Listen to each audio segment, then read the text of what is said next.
Hi there, I'm Jim Zirin. Welcome back for more conversations. Leon Panetta is with us. Leon Panetta had a long career of distinguished public service. He served 8 terms in the House of Representatives, representing the San Francisco Bay Area.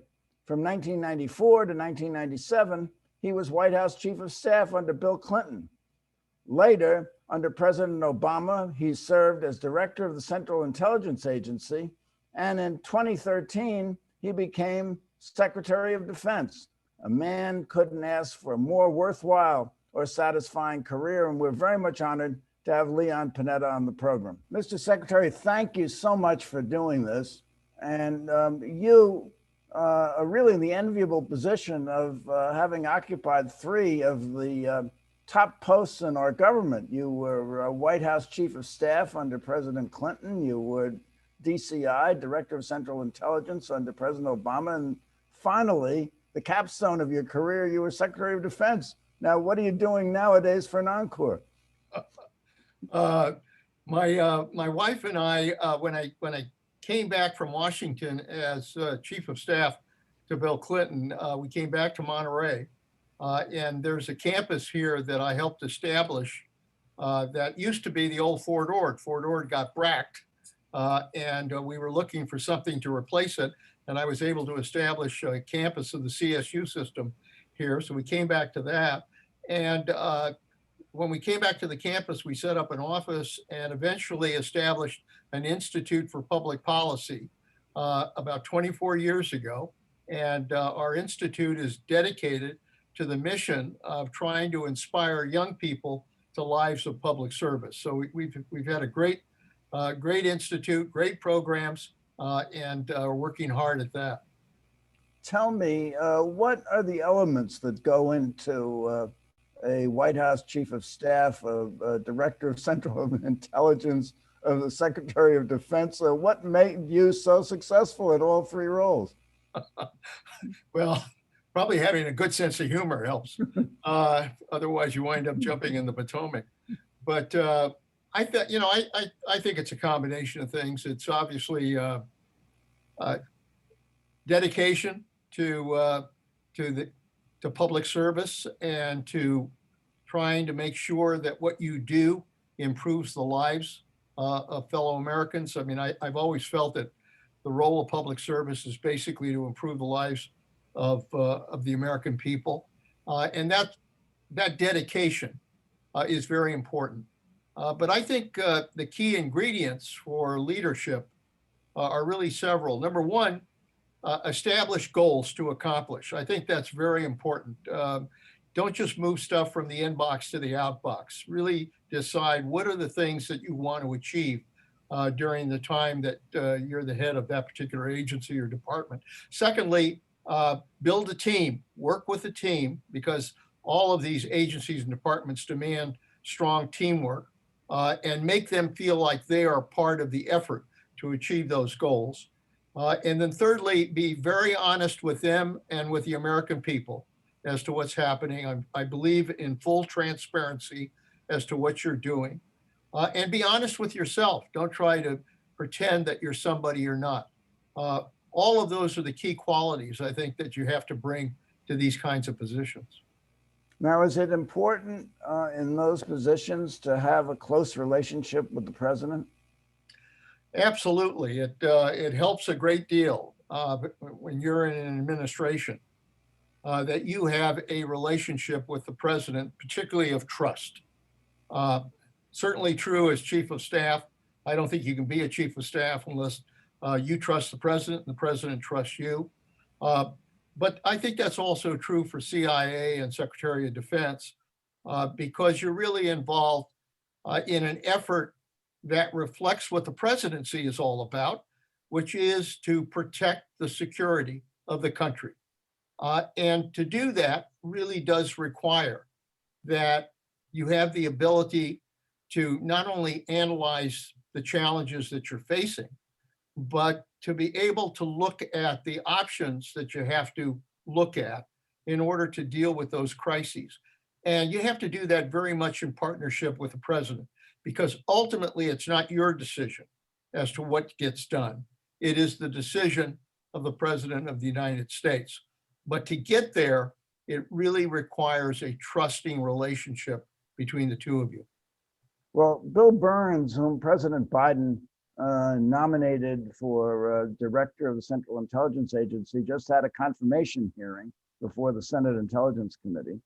And one of the questions he was asked was, is one of the obligations of your office to give the president bad news? And his answer was, more easily said than done. It's obviously the first responsibility. I mean, if you're in intelligence, the primary responsibility is to speak truth to power. You've got to tell the president exactly what's going on, whether he likes to hear it or not. Otherwise, intelligence is not performing the role that it was intended to perform within an administration. So it goes to the heart of whether or not you're going to have an effective relationship. And I think too often in the last administration, first of all, the president didn't always want to hear the intelligence, particularly if it didn't agree with his own feelings as to what was happening. Secondly, he obviously criticized the intelligence community about its work, particularly, again, if it didn't agree with what he was saying. And then thirdly, he stood up, I'll never forget, stood up next to Putin and basically told the world that he trusted Russian intelligence more than he trusted our own intelligence, which is a real blow to the morale of our intelligence people. So it really went sour in this last administration. So my hope is that Bill Burns and Joe Biden both recognize the importance of good intelligence, the importance of speaking the truth, and also the importance of backing up the men and women who put their lives on the line in order to gather that intelligence. Well, one of the answers that Bill Burns gave to the Senate was that the CIA doesn't make policy, it supports those that do. Is that a fair assessment of what the director of the Central Intelligence Agency does? Absolutely. I think, Bill comes from the old school, like I do, which believes that the intelligence people at the table, director of the CIA, the DNI, director of national intelligence, that they are there to present to the president the intelligence behind the issues that the president is considering. And when it comes to policy, what to implement, whether to implement and deploy forces, or whether to deploy diplomatic teams to deal with a particular crisis, those steps should be decided by the president, by the Secretary of Defense, and by the Secretary of State working together. The intelligence people, frankly, are there to present what is the truth of the situation as accurately as they can, and they keep their mouth shut. You referred to morale in the CIA, and of course, there is a history under Trump of senior officers of the agency quitting. Do you think Bill Burns can restore morale and bring the agency back to where it was when Trump took office? Yeah, I really do, because Bill has been around a long time, and he understands that in those jobs, particularly where you have a group of professionals who are dedicated to their jobs, that you've got to back them up, and you really have to allow them to do the job that they were trained to do. I mean, one of the first things I learned as CIA director is that the professionals who worked at CIA, they weren't Republicans, they weren't Democrats, they were good Americans who were trying to do a very tough job. And you had to have their back, and you had to support them in what they were doing. And if you do that, if you show that that you're behind them and that you will give them every level of support you can, what that does for the professionals is it gives them the kind of security they need to do the job that has to be done.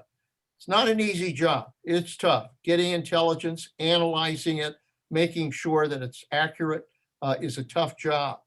And it doesn't help if after they put their lives out there and they gather that intelligence, they find out that either the director or the president of the United States is not really hearing what they're producing and not really hearing the truth. That really impacts on the morale of what those people do every day.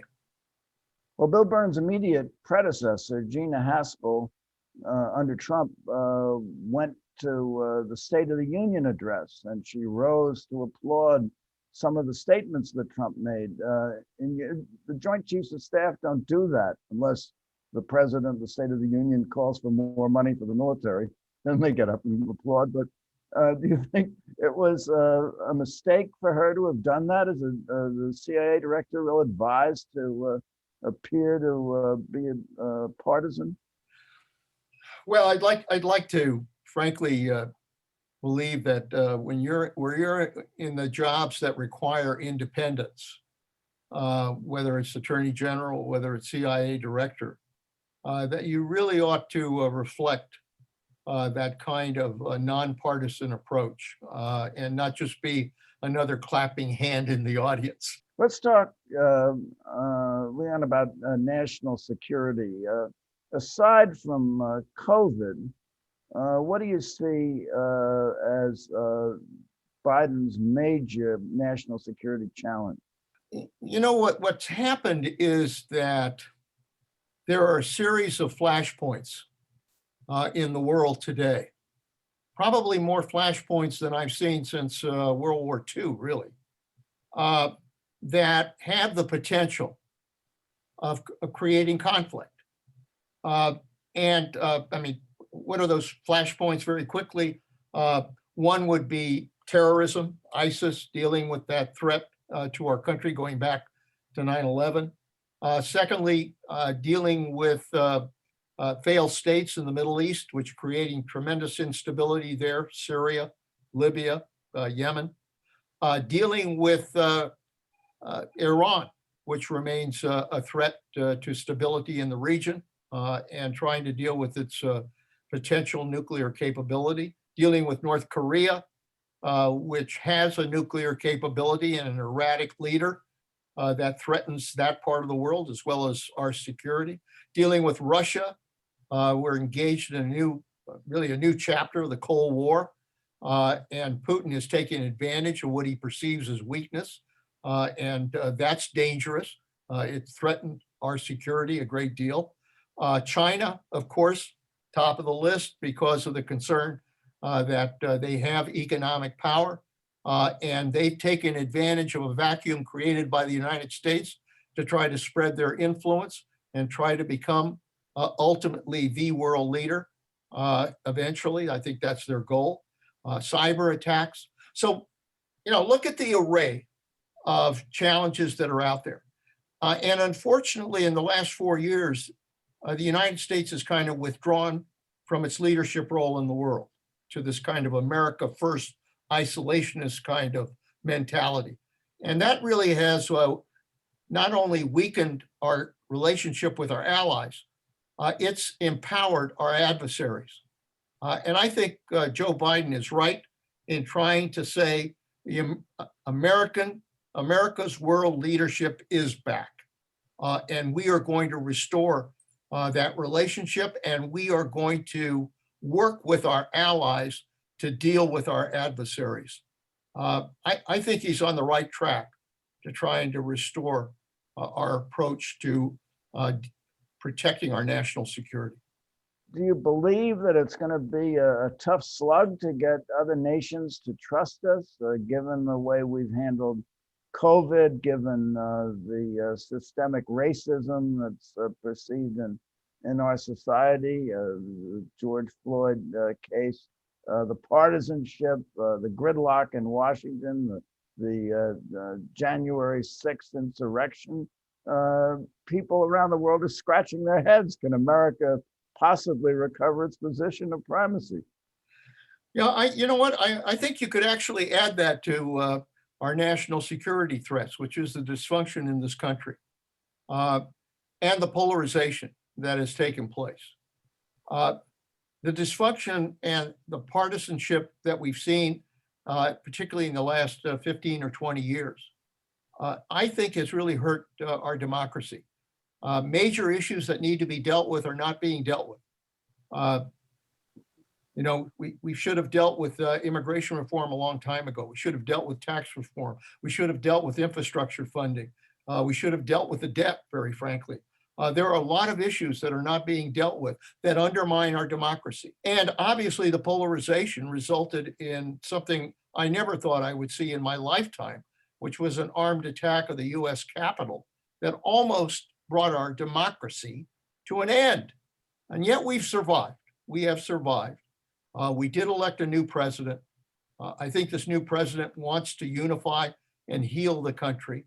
So I think he's got the right spirit, the right attitude, the experience, the qualifications to try to move us in a better direction. But it will depend on whether leadership on all sides is willing to take the risks of governing. Now, are you speaking to leaders of both parties, both Republicans and Absolutely.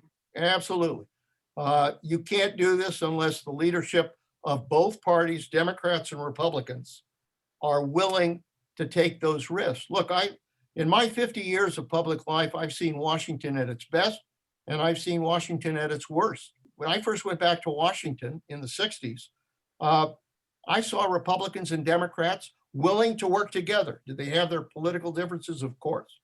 But people like Everett Dirksen, Mike Mansfield, people who represented statesmanship were willing to work together on the big issues. And frankly, when I got elected to Congress, Tip O'Neill was the speaker, a Democrat's Democrat, but he had a great relationship with Bob Michel, who was the minority leader.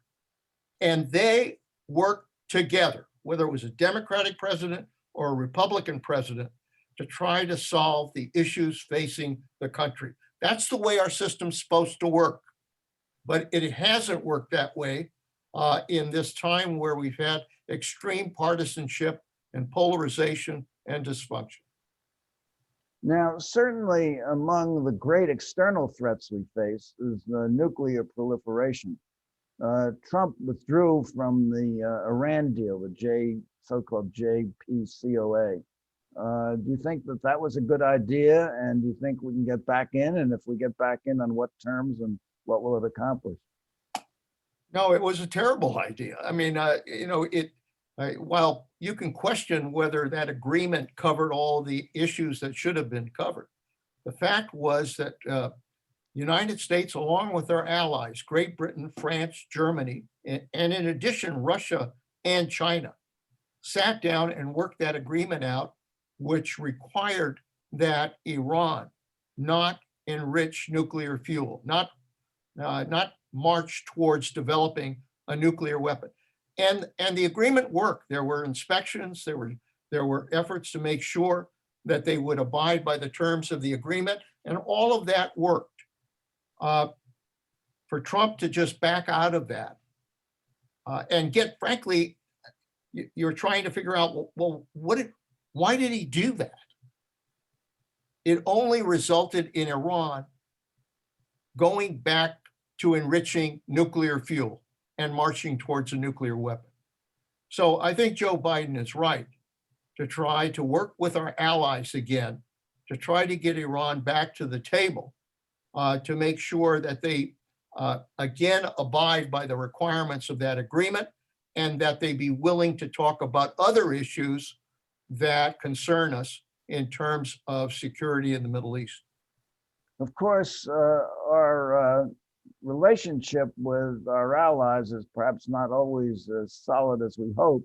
And it's not enough for Joe Biden to say he wants to have close ties with European allies or other allies, Korea or Japan, because they have other interests. I mean, for example, on China, Angela Merkel said our interests will not always converge. Now, why did she say that? She said it because she's selling lots of cars to the Chinese. The one thing I learned, and it's true in Washington, frankly, at all levels, and it's true in foreign affairs, is that much of this depends on human relationships. Bill Clinton was successful at dealing with our allies. Why? Because he was willing to put themselves in their shoes and try to determine what was in their best interest in terms of our national security. You asked this question early on about, will our allies trust us? I think our allies understand Joe Biden just because he's a known quantity. He's been around a long time. They know who he is. But that relationship was damaged these last 4 years because basically Trump told them to go to hell. And suddenly they found themselves on their own. And once that happens, these countries are going to think twice. And so I think Biden is going to have to prove himself through our diplomacy, through our military posture, through our effort to really reach out to them and listen to their concerns and make them part of an effort to deal with our adversaries. It's going to take a lot of work.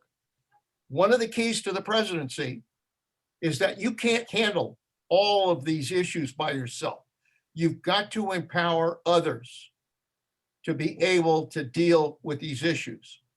And whether it's the Secretary of State, whether it's the Secretary of Defense, whether it's our diplomatic corps, whether it's our military leaders, they're going to have to be able to build those relationships with our allies again.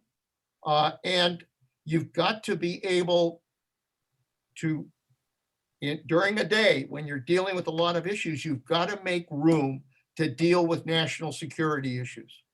Because frankly, for too long, we've kind of responded to foreign policy issues on the basis of crisis response, crisis reaction, rather than developing broad national security policy that defined why do we have to have these relationships, where are our national security interests, and what's the best way to protect them. To lay out that policy. For too long, we've been basically playing this by the seat of our pants, and it doesn't work. Biden, of course, was accused by Trump of being soft on China. Trump took a hard line on China, got us involved in a trade war, which cost us money. China breached their agreement with Trump that they would buy American products. How does Biden approach China without appearing to be soft and giving them too much of a break? Well, I think there's a basic requirement here in dealing both with Russia and with China, is that you have to deal with them from strength. And you've got to show your strength. In Russia, as I said, I think Putin read weakness on the part of the United States for a long time, and particularly with Trump. They took advantage of our weakness. We have to show them where the lines are and what we will not allow them to cross, and that we're serious about it in terms of our military power and our diplomatic power. I think the same thing's true for China. Look, I think President Xi is somebody you can have a dialogue with, but you have to do it from strength, which means we need to have our Navy presence in the Pacific. We need to make clear that they can't militarize these islands in the South China Sea. We have to make clear our position on Hong Kong, on Taiwan. We have to show them where the lines are, that we won't allow them to cross.